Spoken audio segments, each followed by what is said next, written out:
I found out my husband had another Sunday life while I was standing barefoot in my kitchen, holding a phone that was not mine. A woman asked, "Are you on your way?" Before I could answer, a little boy in the background called out, "Tell him not to start without me." My hand went cold around the phone. 27 years of marriage, and in the space of one ordinary ring, I became a stranger inside my own house. My husband Marcus had been leaving every Sunday morning for almost 3 years, always the same routine. Up before 7, coffee standing at the counter, jacket already on, wallet in one pocket, keys in the other, that careful pat of his hands against his sides as if the world might fall apart if he forgot one small thing. He would kiss my forehead and say, "I will be back early afternoon." No explanation, no details, just that sentence, offered so plainly that for a long time I let it stay plain.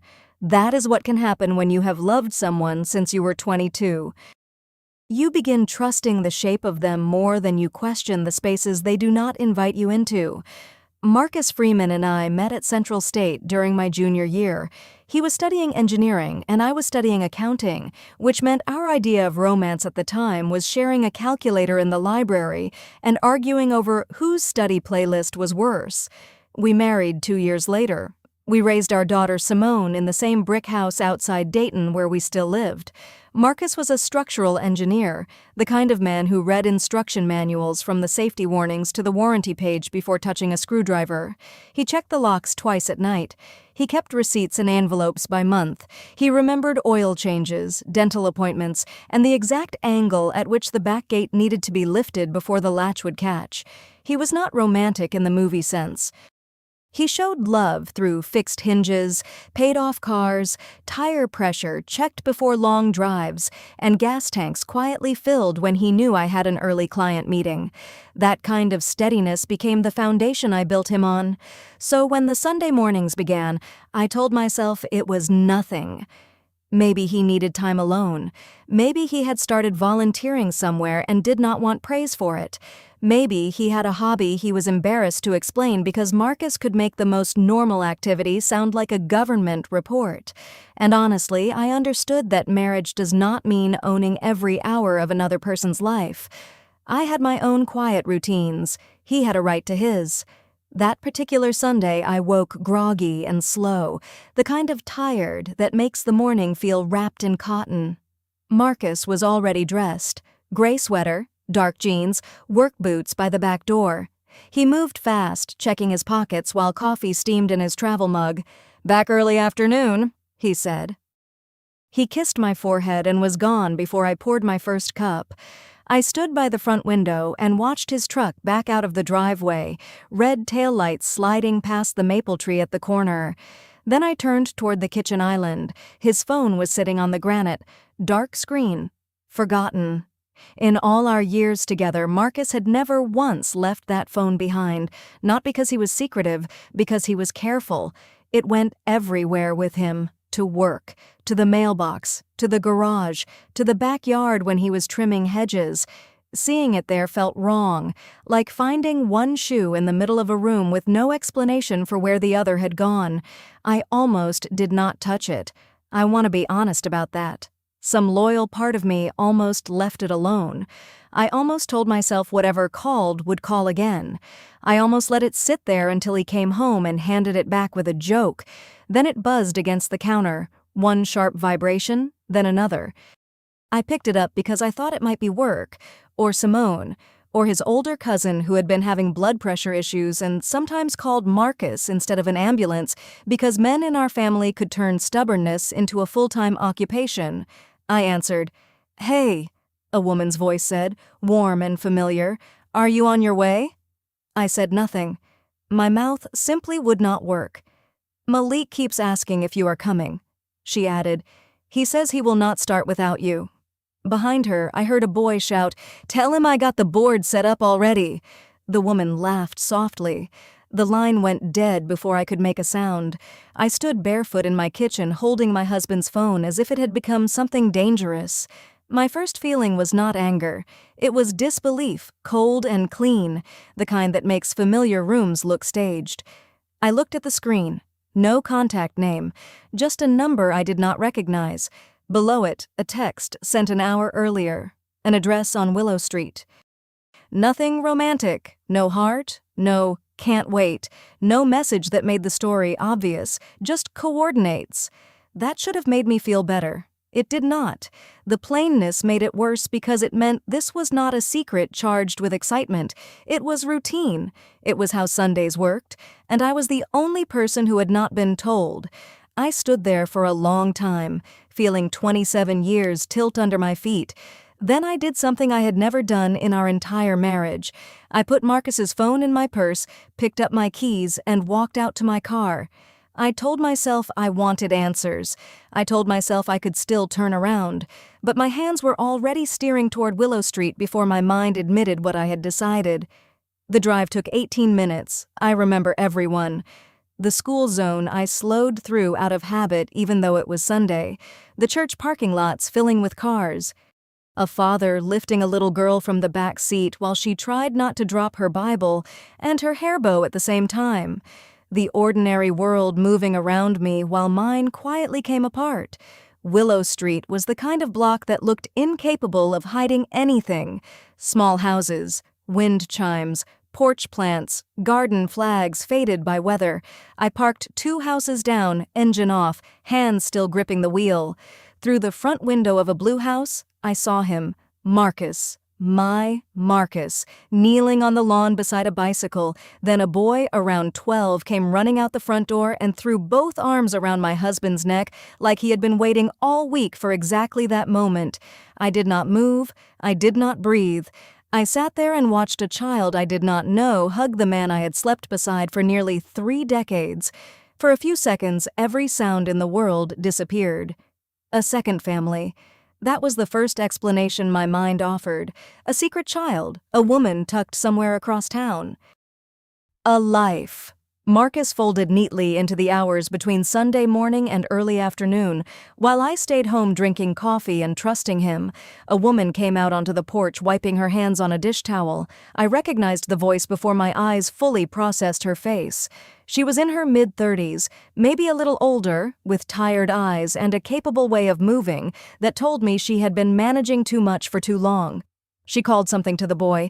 He shouted back without letting go of Marcus's sleeve. Then an older man stepped out behind her, silver-haired, broad-shouldered, leaning lightly on the porch rail. For one terrible moment, the 4 of them looked like a picture, not posed, worse, natural. I braced myself for the proof that would break me. A touch on her back, a glance held too long, some small intimacy I would recognize because wives know the language of hands. But Marcus did not touch the woman. Not once. When she handed him a glass of iced tea, he thanked her and turned back to the bicycle. No heat passed between them, no private smile, no secret charge in the air. What I saw was familiar but not romantic, practical, comfortable, unhurried. That confused me more. For the next half hour, I watched my husband do ordinary things.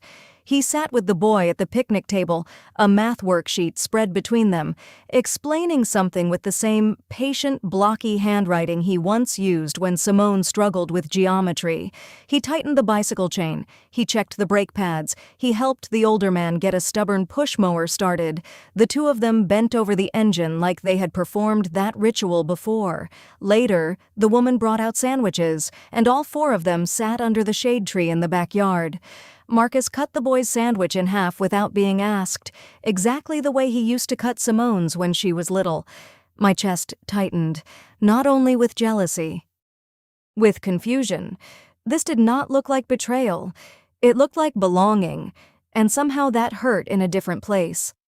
I drove home before Marcus did. I stayed a full block behind him at the only intersection where our paths might have crossed, my heart hammering like I had stolen something. Back at the house, I placed his phone on the kitchen counter exactly where he had left it. Then I started folding towels I did not need to fold. When Marcus walked in that afternoon, he looked the way he always looked after Sundays, a little sun-touched, relaxed around the eyes, carrying a paper bag from the hardware store. He set it on the counter and unpacked it without ceremony. A children's book about planets, a small model airplane kit, a pack of colored pencils, Graph paper, not flowers, not jewelry, not guilt gifts, supplies, for a child who apparently needed math help, bike repairs, and model airplanes. "Good day?" I asked. My voice sounded steadier than I felt. Marcus glanced up. "Yeah," he said.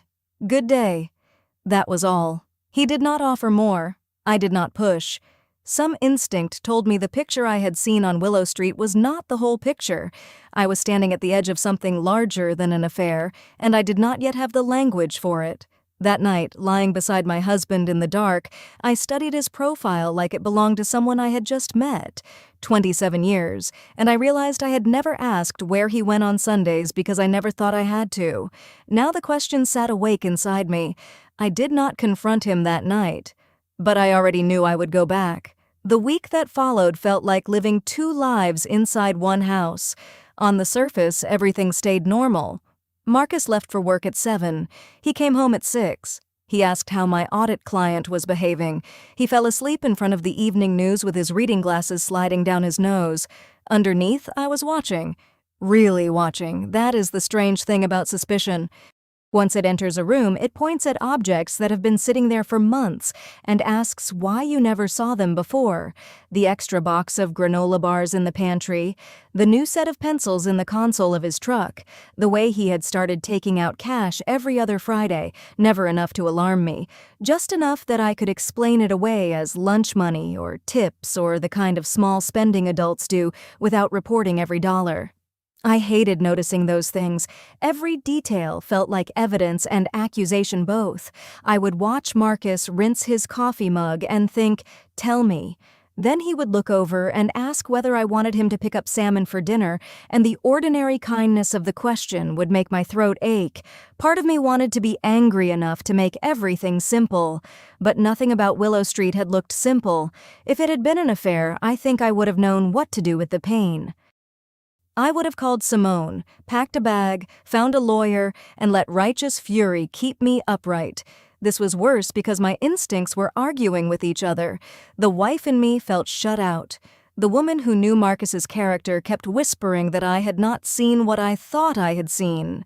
I noticed things I had trained myself not to notice because trust had made them invisible. A craft store receipt in his jacket pocket, glue sticks, poster board, balsa wood, a folded sheet of graph paper in his truck with math corrections in his familiar handwriting, a book about volcanoes tucked under the passenger seat, its spine cracked. Small objects that had once meant nothing now arranged themselves like clues. By Thursday, I found a red-handled toolbox on the garage workbench, clearly made for younger hands, sitting beside Marcus's larger one. A child's bicycle helmet hung from a hook near the door. A chess set sat open on a folding table. The game paused mid-move. I stood in that garage while Marcus washed dishes inside, staring at those things as if I had uncovered artifacts from a life running parallel to mine. One black knight had been moved into a reckless position near the center of the board. Marcus would never make that move. Simone would not either. He taught her too well for that. So I stood there looking at a mistake that had to belong to a child, and I felt something rise in me that was not jealousy at all. It was grief for a room in my own house that had been welcoming someone else's childhood without me knowing. I had spent 27 years believing Marcus and I shared the quiet parts of our lives. We were not dramatic people. We did not post anniversary essays or surprise each other with expensive trips. We bought practical gifts and knew each other's pharmacy passwords. That had always felt like intimacy to me. Now, I was standing in our garage, looking at a child's paused chess game, wondering when my husband had decided I could not be trusted with tenderness. When Sunday came again, I waited 20 minutes after he left. Then I drove to Willow Street. I parked in the same place, far enough back to stay unnoticed, close enough to see. This time Marcus and the boy were building something in the driveway, a bookshelf from the look of the flat-packed boards leaning against the garage door. Marcus held a side panel steady while the boy drove in screws, tongue pressed against the corner of his mouth in concentration. The older man stood at the fence talking to a neighbor. A breeze carried part of his sentence toward me. "He's family," the man said, nodding toward Marcus. "Not because he has to be, because he chose to be." Something inside me cracked open at those words. I could not name whether it was pain or relief. Marcus laughed at something the boy said. Not the polite laugh he used at company dinners, not the tired chuckle he gave my jokes when work had drained him. This was fuller, unguarded, the laugh of a man who had taken off whatever armor he wore for the rest of the world. I sat in my car nearly 2 hours that day. I watched him teach the boy how to sand a rough edge without splintering the wood. I watched the woman bring out lemonade and stand back while Marcus admired the crooked bookshelf like it belonged in a museum. I watched the older man hand Marcus a wrench before Marcus reached for it, a rhythm learned over time. Before I left, I heard the boy's voice clearly. "You'll come next Sunday too, right?" There was something fragile under the casual tone, a child trying to make a question sound smaller than it was. Marcus did not hesitate. I would not miss it. Simple.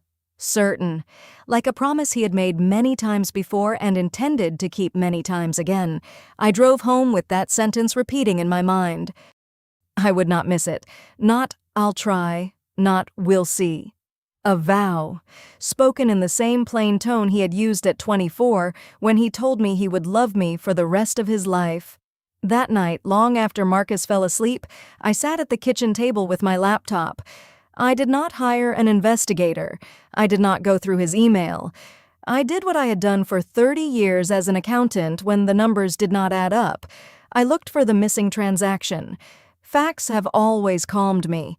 People think accountants like numbers because numbers are cold. That is not true. I like them because numbers tell on themselves. Somewhere in a ledger, if you are patient enough, a story leaves its footprint. A missing deposit, a duplicate payment, a charge posted to the wrong month. The truth may hide, but it has to sit somewhere. So I opened my laptop and decided I would not let my fear write the report before the records had spoken. I started with what I knew. Willow Street. The woman's voice. The boy's name, Malik, the older man calling Marcus family. I searched local newspaper archives for Malik and Willow Street, then broadened the search to our county. It took less than 15 minutes. A headline from 3 years earlier stopped me cold. Local firefighter dies after rescuing 2 children from duplex fire. The photograph below it showed a broad-shouldered man in uniform standing beside the same woman I had watched on the porch. Her arm was wrapped around a younger version of the boy, Andre Whitaker, survived by his wife Tasha Whitaker and son Malik. I kept reading. The fire had started in a duplex near an elementary school. Andre had gone back inside after being told 2 children were trapped upstairs. He got them out. He did not make it out himself. A follow-up article mentioned the investigation into the building collapse.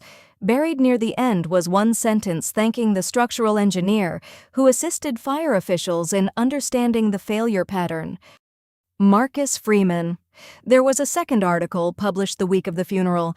It was shorter, the kind local papers write when a whole town is trying to honor someone and no paragraph feels large enough. It described Andre as a father who volunteered at Malik's school field day even after 24-hour shifts, a husband who left notes in Tasha's bakery register, a son who called Earl every morning on the drive to the station. There was a photo from a candlelight vigil outside the firehouse. Tasha stood in the front row holding Malik against her side. Earl stood behind them with one hand on Malik's shoulder. And several feet away, nearly cut off at the edge of the frame, stood Marcus. He was not centered. He was not named in the caption. But there he was, hands folded, head bowed, looking at the family with a sorrow I recognized. I zoomed in until the image blurred. That was the first moment I felt shame mixed into my fear. Because while I had been imagining betrayal, Marcus had been standing at the edge of somebody else's tragedy, already carrying a weight he had no obligation to pick up. I sat very still. The pieces rearranged themselves so fast I almost could not breathe. Marcus had not just known that family socially. He had walked through the wreckage of the fire that killed Andre Whitaker. He had likely met Tasha, Malik, and Earl in the rawest weeks of their lives, when a widow, a grieving father, and an 8-year-old boy were trying to understand how a man could save other children and never come home to his own. I did not know what was said in those first days. No article could tell me that. But I knew Marcus. He has never been able to walk away from broken things if he believes his hands can help repair even one small corner. I imagined Earl standing in the ashes of his son's life, trying to be strong for Malik. I imagined Malik silent, stunned, holding some smoke-stained toy and refusing to eat. I imagined Marcus, awkward with grief that was not his, but unable to leave it alone, saying something simple: "If he ever needs anything, call me." Most people say things like that in the immediate aftermath of tragedy. They mean them in the moment. Then life pulls them back to their own schedules, and the sentence becomes one of those kind things people once said. Marcus was not built that way. If Earl had called, Marcus would have gone, and apparently he had, every Sunday for 3 years. I closed the laptop and sat in the dark kitchen until the screen went black. I thought about calling Simone. My thumb hovered over her name more than once. But what would I say? Your father may have a secret family, except maybe he has been quietly helping a fatherless boy, except I followed him and I am ashamed and furious and proud all at once. No daughter should have to hold that sentence before her mother understands it herself. So I sat alone with it. The house made its usual sounds around me. The refrigerator clicked. The old pipes hummed when Marcus ran water upstairs. A car passed outside and sent a brief wash of headlights across the kitchen wall. For the first time in 2 weeks, I let myself consider that the pain in my chest might not be the pain of losing Marcus. It might be the pain of discovering I loved him even more for something he had hidden from me. My anger did not disappear. It changed shape. I was no longer looking at a man who had betrayed our marriage with another woman. I was looking at a man who had made a private promise to a grieving child and kept it so faithfully that secrecy became part of the promise. There was something unbearably decent about that. There was also something that hurt, because I loved that kind of man, and that kind of man had still left me outside a locked room in his heart. I waited until the following Sunday to say anything, not because I wanted to catch Marcus in a lie, because I wanted to give him one last chance to tell me on his own. He was standing at the counter pouring coffee, already dressed to leave, when I set my laptop on the kitchen island. The article about Andre Whitaker filled the screen. "Marcus," I said, "I know about Willow Street." He went still. The coffee pot hovered above his mug. For a moment, something moved across his face that was not panic exactly. It was the look of a man who has carried a heavy box for a long time and suddenly realizes someone else can see it. He set the pot down carefully. "How long have you known?" 2 weeks. He looked at me then. "You followed me?" "Yes." I did not apologize. Not yet. "I heard the call when you left your phone. I saw you with Tasha and Malik. I saw Earl." I did not understand what I was looking at, so I started reading. Marcus pulled out a chair and sat down. For the first time in nearly 3 decades of marriage, I watched my husband struggle to find words. I sat across from him and waited. I did not ask whether he loved her. I already knew enough to understand that was the wrong question. I asked the one that mattered. "Why didn't you tell me?" He turned his mug slowly in both hands. "It started small," he said. His voice was low. "I met them during the investigation. Andre's father, Earl, was trying to hold everyone together. Tasha had funeral arrangements and insurance forms, and a boy who had stopped speaking. Malik would sit in that living room and stare at the door like if he waited hard enough, Andre would walk through it." Marcus swallowed. "Earl called me months later. Said Malik had a school project about bridges and had broken down because Andre was supposed to help him. I went over thinking it would be one afternoon." Marcus gave a small, humorless breath. "The first thing I did was glue cardboard trusses to a shoebox with a boy who would not look me in the eye. I was terrible at it. Andre was supposed to help him build something that actually looked like a bridge. Mine looked like a collapsed cereal aisle. Despite everything, I almost smiled. Malik did not speak for most of the afternoon. Marcus said.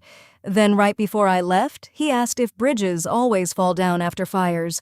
His eyes lowered to the mug. I told him no.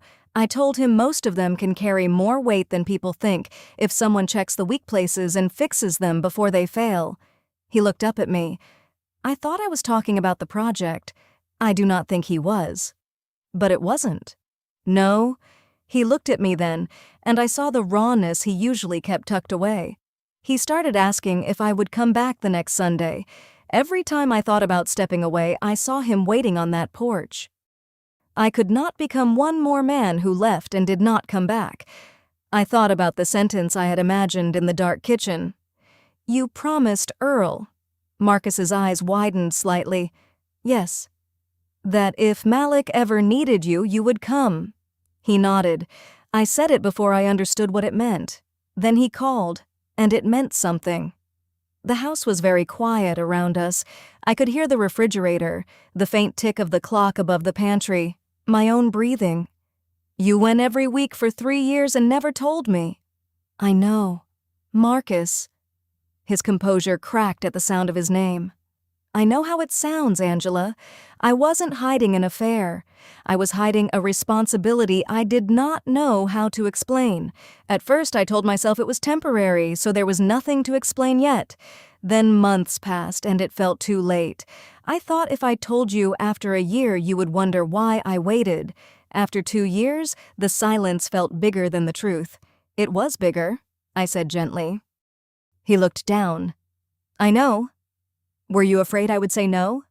No, he said immediately. That answer landed strangely.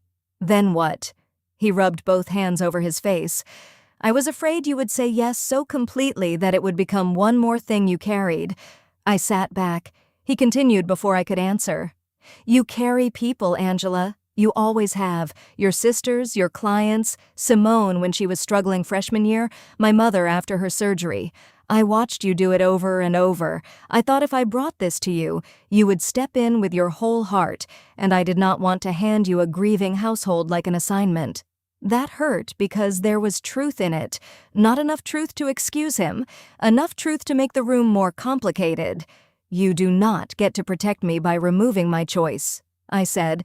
He nodded slowly. I know that now. I let him sit with that. He deserved to. I think I was protecting Malik's world, Marcus said. He had already learned people could disappear. I did not want him to feel like my being there depended on everyone agreeing to it, or like his Sunday could be taken if my life got complicated. And what about my world? He closed his eyes. That was the first moment I saw him truly understand the cost of what he had chosen. I should have trusted you with it. Yes, I said. You should have. He nodded. No defense, no careful engineering of a better explanation, just the truth sitting between us. I looked at my husband, a man who had never given me real cause to doubt his character, and I thought about a boy asking if he would come back next Sunday. I thought about Marcus answering without hesitation. I thought about the toolbox, the math worksheets, the bicycle helmet, the paused chess game. I reached across the table and took his hand. His fingers tightened around mine. You should have told me, I said again, not because you did something shameful, because I would have understood, because I still love the man who makes a promise like that and keeps it when no one is clapping for him. His eyes shone. Marcus rarely cried. That morning he came close. Take me with you next Sunday, I said. He looked up quickly. Are you sure? No, I said, but I want to come anyway. The following Sunday, I rode in the passenger seat of Marcus's truck to Willow Street. It felt entirely different from trailing him 2 houses back in my own car. I smoothed my blouse twice and checked my reflection in the visor, like I was meeting people whose opinion mattered, because I was. Marcus had called ahead during the week. He explained to Tasha and Earl that I knew everything now and wanted to meet them. I could only imagine what that felt like on their end. 3 years of careful privacy opening to include the wife of the man who had become part of their survival. Tasha answered the door. Up close, I could see the tiredness in her eyes, not weakness. The long-term fatigue of a woman who had carried grief, motherhood, bills, repairs, and everyone else's concern on her own back. She extended a hand that trembled just slightly. "Angela," she said, "it is nice to finally meet you." "You too," I said. I meant it, though the words felt too small for the room. For a few seconds, we simply looked at each other. There was no graceful script for what we were. She was the woman whose voice had made my stomach drop in my kitchen. I was the wife she had probably feared would arrive angry enough to take away the one steady Sunday her son had left. "I am sorry," she said quietly. I shook my head. "You did not do anything wrong." Her eyes filled so quickly she looked away. "Marcus said you would say that." That almost broke something open in me. Of course he knew. Of course the man who had not trusted me with the story still knew exactly what kind of woman I would try to be once I had it. Earl stood behind her in the hallway, arms crossed loosely, his expression protective rather than unkind. He had the posture of a man who had lost a son and decided no one else in his house would be hurt if he could stand in front of them. Then I saw Malik near the staircase. He stood half behind Earl, watching me with wary eyes. That was the hardest part. Not Tasha, not Earl, the boy. I understood immediately why Marcus had been so afraid to disturb this world. Malik had built safety around a ritual so specific, it had become sacred. Sunday, Marcus, breakfast, projects, the promise that he would come back. And now I was an unfamiliar person standing in the doorway, proof that the grown-ups had been talking about change. I did not rush him. I did not reach for him. I did not perform friendliness in that bright way adults sometimes use when they are trying too hard with hurting children. I asked Tasha if I could help in the kitchen. For the first 20 minutes, I simply existed at the edge of their Sunday. I rinsed berries, I found plates, I listened. Their house told its story in small ways. Andre's turnout coat hung in a shadow box near the hallway, the fabric cleaned but still somehow carrying the memory of smoke. A framed drawing from Malik's fourth-grade class showed a fire truck with one wheel much larger than the other. On the refrigerator, between grocery lists and school notices, there was a photo of Marcus and Malik holding up a crooked wooden model house. I saw the date written in marker on the corner. 2 years earlier. Marcus had been here that long. Long enough for photos. Long enough for inside jokes I did not know. Long enough that my jealousy could have found plenty to feed on if I let it. Instead, standing in Tasha's kitchen while she handed me a bowl of strawberries, I felt the ache of all the Sundays I had missed because nobody had believed the truth could survive being spoken. Marcus moved through the house the way he always had, checking a loose cabinet hinge, asking Earl about the mower, following Malik to the garage to look at a brake cable on the bicycle. His ease settled the room. It told everyone that nothing essential had been taken away. Eventually, I found myself on the back steps beside Malik. He had come outside with half a sandwich and the kind of casualness children use when they are absolutely investigating you. We sat in silence for a while. The sun warmed the wood beneath us. From inside, I could hear Tasha laughing softly at something Earl said. "I thought Marcus belonged somewhere else," I said finally. Malik did not look at me. He picked at the sandwich crust. For a little while, I did not understand this, but now I know he was not keeping a bad secret. He was keeping a promise to you. Malik's face worked through something too heavy for 12. When he spoke, his voice was rough at the edges. "Sunday is the only day that still feels like I have a dad." Then he started to cry, quietly, not dramatically, just tears falling while he stared at the yard. I did not grab him. I sat beside him and let the truth have room. I thought about Andre Whitaker running into a burning building and giving his life so other children could live.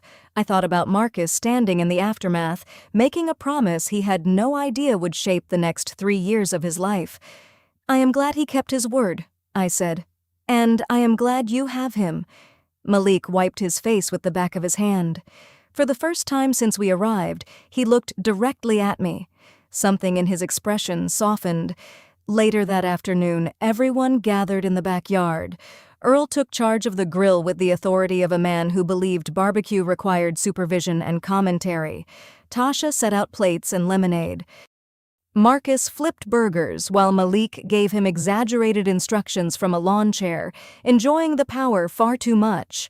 I called Simone, because by then I understood this could not remain another secret branch of our lives.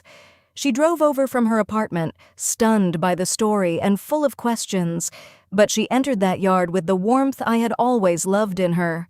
Within 20 minutes, she and Malik were arguing about a video game I did not understand. Earl told me about Andre while the burgers cooked, not the newspaper version, the father version. How Andre used to call him after every shift, even if it was only to say he was too tired to talk. How he proposed to Tasha at a family cookout because he said if she could survive all the aunties asking questions, the marriage would be easy. How he used to dance badly in the kitchen when Malik was little just to make him laugh. Earl did not cry while he told me, but his voice changed on certain words. I listen the way you listen when someone is trusting you with a person they cannot hand you any other way. Marcus did not replace him, Earl said after a while, eyes on the grill. I want you to know that. Nobody could. But he stood in a place that was empty, and he stood there long enough for the boy to stop looking at the ground.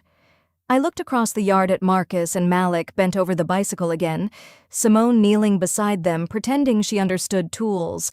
I think I am beginning to understand, I said. By late afternoon, the house felt less like a place I had uncovered and more like a place making room. As we were leaving, Malik ran to the truck. His earlier caution was not gone completely, but hope had stepped closer. Are you coming next Sunday too? He asked me. The question was so unguarded it nearly undid me. I smiled. Every chance I get.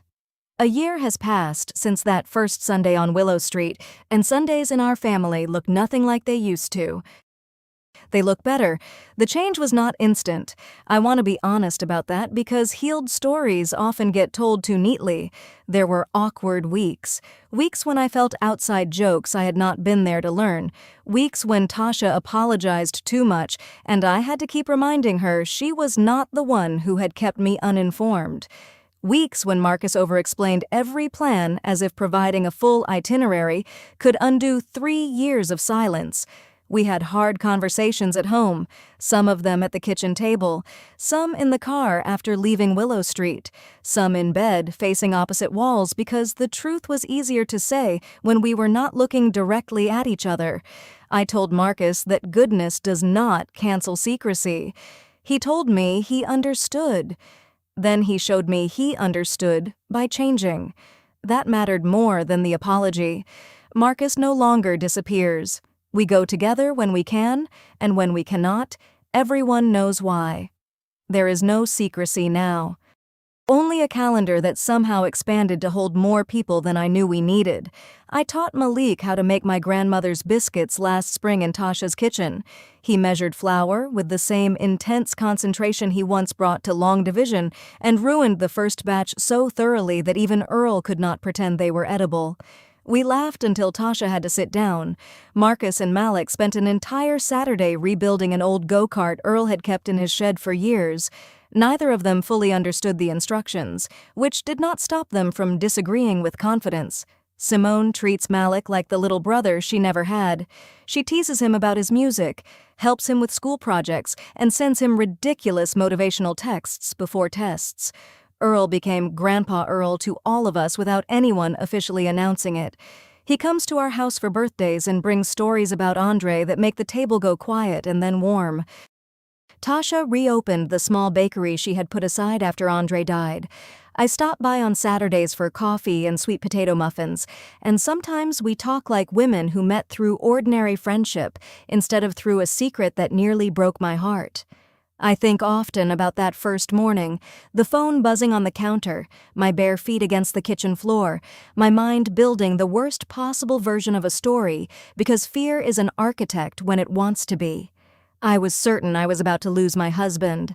I was certain 27 years had come undone in the time it took a woman to ask if he was on his way. I was wrong. I have never been more grateful to be wrong. What I found instead of betrayal was a part of Marcus I had not fully seen even after all our years together, a quiet, unglamorous goodness, the kind that does not announce itself. the kind that shows up with a toolbox and graph paper and keeps showing up long after the crisis has stopped being visible to everyone else. I found a boy who had lost his father and slowly found laughter again, one Sunday at a time. I found a widow rebuilding her life and an old man who had become family twice over because love does not always follow the lines people expect it to. Last weekend, we pulled up to Earl's house and Malik burst through the front door before Marcus even put the truck in park. "Angela! Marcus! Breakfast is almost ready!" He waved both arms like we might miss him standing right there on the porch. I climbed out and walked toward the same blue house I had once watched from 2 doors down, terrified of what it meant. This time, I was not a stranger peering through windows. I was family walking through the front door. I used to believe that whatever was hidden behind unexplained absences had to be something meant to hurt. I know now that is not always true. Sometimes what is hidden is a wound someone is helping carry. Sometimes it is a promise so tender the person keeping it does not know how to explain it without making it sound smaller than it is. Marcus should have told me.